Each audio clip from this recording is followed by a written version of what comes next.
আমরা থানা রক্ষা করতে পারি না, সেই লোকরা হাজার হাজার কেন্দ্র আমরা রক্ষা করতে পারবো, এটা শফিকুল ইসলাম মাসুদ আমাকে কেন বিশ্বাস করতে হবে? যারা এসির মধ্যে বসে এখন দেশ চালান, আমি শফিকুল ইসলাম মাসুদ সাক্ষী দিচ্ছি, এই প্রেস ক্লাবের সামনে আমি লুঙ্গি পরা শিক্ষকদেরকে দেখেছি যারা ঘর থেকে প্যান্ট পরে আসার সময় নেন নাই, তার আগে তার ছাত্রদেরকে বাঁচাবার জন্য ফ্যাসিবাদের গুলির সামনে দাঁড়িয়েছেন। সেই শিক্ষকদের দাবি না মানলে বাংলাদেশকে সামনে দিকে সুষ্ঠুভাবে পরিচালনা করা যাবে, এটা কেউ বিশ্বাস করে? আইন অঙ্গনে, প্রশাসনে, বিভিন্ন কেন্দ্রে রন্ধ্রে রন্ধ্রে ফ্যাসিবাদের দোসররা বসে আছে। সেই দোসরদের দিয়ে আপনি কি করে অবাধ, সুষ্ঠু, অংশগ্রহণমূলক, নিরপেক্ষ একটা নির্বাচন আপনি করবেন, এটা কি করে আপনি আশা করেন? যেই শিক্ষা প্রতিষ্ঠানগুলোতে এখনো ফ্যাসিস্টদেরকে, দোসরদেরকে সরিয়ে কমিটিগুলো পুনর্গঠন করা সম্ভব হয় নাই, সেই শিক্ষকদেরকে বাদ দিয়ে আপনি কি করে একটা সুষ্ঠু নির্বাচন করবেন? এই শিক্ষকরাই তো বিচারক বিরোধী কেন্দ্রে তারা দায়িত্ব পালন করবে। 100 জন লোককে ধরেন, তাদেরকে জিজ্ঞেস করেন যে ভাই এখন কি নির্বাচন, বিচার, সংস্কার কোনটা দরকার?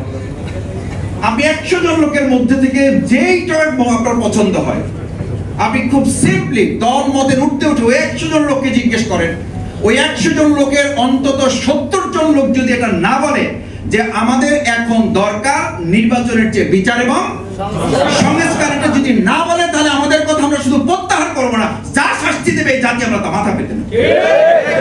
কারণ কি? এটার জন্য কারণ তো আছে ভাই, এটার জন্য তো কারণ আছে। সেই কারণগুলো হচ্ছে আমাদের শিক্ষিত জাতি, শিক্ষিত অঞ্চল, শিক্ষিত গোষ্ঠী, তারাই আমরা বক্তৃতা করছি, আমার কথা না শুনলে টিউনও থাকতে পারবেন না, আমার কথা না শুনলে ওসি থাকতে পারবেন না, এলাকা ছাড়তে হবে, আমার কথা না শুনলে আপনি নিশিগিরি করতে পারবেন না, আমার কথা না শুনলে, আমার লোক না ছাড়লে থানা ভাঙচুর করে ফেলবো, আপনারা কিছু করতে পারবেন না, কিছু করা যাচ্ছে না। আমরা থানা রক্ষা করতে পারি না, সেই লোকরা হাজার হাজার কেন্দ্র আমরা রক্ষা করতে পারবো, এটা শফিকুল ইসলাম মাসুদ আমাকে কেন বিশ্বাস করতে হবে? আমি আমার এলাকার কথা মাঝে মধ্যে বলি, এলাকার কথা তো একটা টোকেন এলাকা, সেই এলাকা তো এখন এই গতকালকেও তো আপনাদের মিডিয়াতে আমি দেখলাম, আমি আমার খোঁজ নিয়েছি, আমার ভাইদেরকে আমি বলেছি, তাকে একটা দল করার প্রস্তাব দেওয়া হয়েছে, সেই দলের প্রস্তাবে সে রাজি না হওয়ায় তার উপর হামলা করা হয়েছে, তাকে মারধর করা হয়েছে, শারীরিকভাবে নির্যাতন করে তাকে হসপিটালে ভর্তি করা হয়েছে। কেন সে ওই দল করবে না? তাহলে ফ্যাসিবাদ মুক্ত আমরা যখন বলছি, সেই ভাইয়েরাই আবার যখন বলেন আইন অঙ্গনে, প্রশাসনে, বিভিন্ন কেন্দ্রে রন্ধ্রে রন্ধ্রে ফ্যাসিবাদের দোসররা বসে আছে, সেই দোসরদের দিয়ে আপনি কি করে অবাধ, সুষ্ঠু, অংশগ্রহণমূলক, নিরপেক্ষ একটা নির্বাচন আপনি করবেন, এটা কি করে আপনি আশা করেন? যেই শিক্ষা প্রতিষ্ঠানগুলোতে এখনো ফ্যাসিস্টদেরকে, দোসরদেরকে সরিয়ে কমিটিগুলো পুনর্গঠন করা সম্ভব হয় নাই, সেই শিক্ষকদেরকে বাদ দিয়ে আপনি কি করে একটা সুষ্ঠু নির্বাচন করবেন? এই শিক্ষকরাই তো বিচারক বিরোধী কেন্দ্রে তারা দায়িত্ব পালন করবে। আমি কথা বাড়াতে চাই না, প্রধান বক্তা গুরুত্বপূর্ণ বক্তব্য রেখেছেন, প্রধান অতিথি কথা বলবেন, আমি শেষ একটা কথা বলে আমার বক্তব্যের কি টানতে চাই। সম্মানিত সুধী মণ্ডলী, শিক্ষক বৃন্দ, সাংবাদিক ভাইয়েরা, আদর্শ শিক্ষক ফেডারেশনের মূল লক্ষ্য হচ্ছে আমরা আমাদের মাননীয় শিক্ষা উপদেষ্টা মহোদয়ের সাথে কেন্দ্রীয় সভাপতি, আজকে প্রধান অতিথি অধ্যাপক মুজিবুর রহমান সাহেবের নেতৃত্বে আমরা একটা টিমকে দেখা করে তাকে বলেছি, আমাদের কথাগুলো তাকে জানিয়েছি। সেই কথাগুলোর মধ্যে একটা উল্লেখযোগ্য কথা ছিল, আমাদের সম্মানিত শিক্ষক বৃন্দ যারা বিভিন্নভাবে এখনো নিগৃহীত, শিক্ষকদেরকে রাস্তায় বসিয়ে রেখে আমরা চেয়ারে বসে থাকি, এটা একটা জাতির উন্নতির কোনো চিত্র হতে পারে না। শিক্ষকদেরকে দিনের পর দিন রাস্তায় ঘুরিয়ে আমরা এসির মধ্যে বসে সিদ্ধান্ত গ্রহণ করে দেশ চালাবো, এটার জন্য আমাদের ভাইয়েরা, বোনেরা, আমাদের শিক্ষকেরা এই প্রেস ক্লাবের সামনে যারা এসির মধ্যে বসে এখন দেশ চালান, আমি শফিকুল ইসলাম মাসুদ সাক্ষী দিচ্ছি, এই প্রেস ক্লাবের সামনে আমি লুঙ্গি পরা শিক্ষকদেরকে দেখেছি যারা ঘর থেকে প্যান্ট পরে আসার সময় নেন নাই, তার আগে তার ছাত্রদেরকে বাঁচাবার জন্য ফ্যাসিবাদের গুলির সামনে দাঁড়িয়েছেন। সেই শিক্ষকদের দাবি না মানলে বাংলাদেশকে সামনে দিকে সুষ্ঠুভাবে পরিচালনা করা যাবে, এটা কেউ বিশ্বাস করে? দেশের সামগ্রিক বিরাজমান পরিস্থিতিকে সামনে রেখে শিক্ষা ব্যবস্থার সাথে সম্পৃক্ত অনেকগুলো গুরুত্বপূর্ণ বিষয় আপনাদের সামনে উপস্থাপন করেছেন। আমি খুবই সংক্ষেপে কয়েকটি কথা বলার পরেই আমাদের প্রধান অতিথি এবং সভাপতি তাদের বক্তব্য রাখবেন।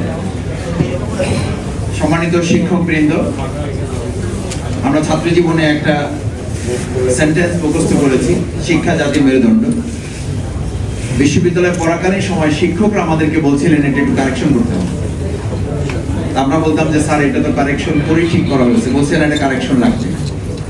কারেকশন লাগবে এই কারণে যে শিক্ষায় শিক্ষিত জাতি হচ্ছে এরকম যে এখন আধুনিক বিশ্ব স্লোগান তুলেছে, আওয়ার নলেজ ব্রিংস আস নিয়ারার টু ইগনোরেন্স। শিক্ষায় আমাদেরকে অজ্ঞতার দিকে দিচ্ছে, hour ignorance brings us নিয়ারার to death. এই কুশিক্ষা বা অশিক্ষা আমাদেরকে মৃত্যুর দিকে ঠেলে দিচ্ছে।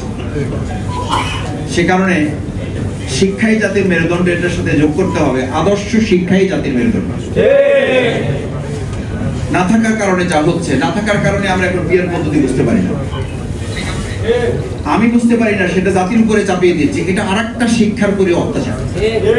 আরে ভাই, আমি বুঝতে পারি না, সেটা তো আমার সীমাবদ্ধতা। আমি সেটা কেন বুঝবো, আমি কেন বলবো? আমি এখানে সেমিনার সম্পর্কে, আলোচনা সভা সম্পর্কে যদি আমার জানা না থাকে, আমি যদি বলি যে এটা এখানকার লোকেরা আসলে জানে না, সুতরাং এই ব্যাপারটা আমাদের আলোচনা করার দরকার, আমি খুব অবাক হই যে আমাদের খুব শিক্ষিত জাতির নেতৃত্ব যারা দিচ্ছেন, তারা যখন জাতিকে সামনে নিয়ে কোনো কথা জাতির উপর চাপিয়ে দিয়ে বলেন যে পিয়ার পদ্ধতি এই জাতি বুঝে না, তখন আসলে শুধু জাতিকে অবমূল্যায়ন বা তাদেরকে অন্যায়ভাবে তাদেরকে জুলুম করা হয় না, গোটা শিক্ষা ব্যবস্থাটাকে প্রস্তাবিত করে তোলা হয়।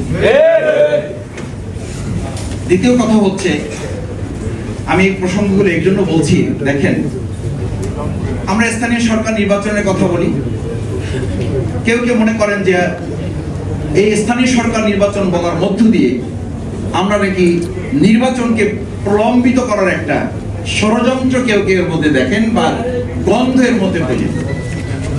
এই স্থানীয় সরকার নির্বাচন না চেয়ে আপনি যে আবার আমাদের সমস্ত নাগরিক সুবিধাগুলো বন্ধ করে রাখার এক বোকার স্বর্গে বাস করছেন, এ কারণে গোটা জনগণের একটা বড় অংশ বলছে প্রলম্বিত করার পরিবর্তে কেউ টেনে হিস্ট্রি নির্বাচনকে ত্বরান্বিত করার ষড়যন্ত্র করছে। আপনি এখন, আমি প্রায় বলি, এই এখানে বাদ দেন, যদি এখানে মনে করেন এখানে মোটিভেটেড কিছু লোক আছে, এখানে ইন্টেনশনের কিছু লোক আছে, চলেন রাস্তায় বেরোন, এটার জন্য কোনো বড় গবেষণার দরকার, এটার জন্য গণভোটও লাগবে না। আপনি প্রেস ক্লাবের সামনে একটা জায়গা কোয়ারি করেন, আটকায় দেন, 100 জন লোককে ধরেন, তাদেরকে জিজ্ঞেস করেন যে ভাই এখন কি নির্বাচন, বিচার, সংস্কার কোনটা দরকার? আপনি 100 জন লোকের মধ্যে থেকে যেইটা আপনার পছন্দ হয়, আপনি খুব সিম্পলি দল মতের উঠতে উঠে ওই 100 জন লোককে জিজ্ঞেস করেন, ওই 100 জন লোকের অন্তত 70 জন লোক যদি এটা না বলে যে আমাদের এখন দরকার নির্বাচনের চেয়ে বিচার এবং সংস্কার, এটা যদি না বলে, তাহলে আমাদের কথা আমরা শুধু প্রত্যাহার করবো না, যা শাস্তি দেবে এই জাতি আমরা তা মাথা পেতে না। আসুন সেই শিক্ষকদের দাবি আদায় আমরা বর্তমান অন্তর্বর্তীকালীন সরকারকে অনুরোধ করব, আহ্বান করব। এরপরে যদি না হয়, তাহলে তাদের আন্দোলনের সাথে আমরা একাত্মতা ঘোষণা করে রাজপথে নামা ছাড়া তো আমাদের আর কোনো পথ থাকবে না। তার আগে শিক্ষকদের যে ন্যূনতম দাবিগুলো আছে, সেই দাবিগুলো মেনে নেওয়ার জন্য আহ্বান জানিয়ে আমার কথা শেষ করছি। আসসালামু আলাইকুম ওয়া রাহমাতুল্লাহ।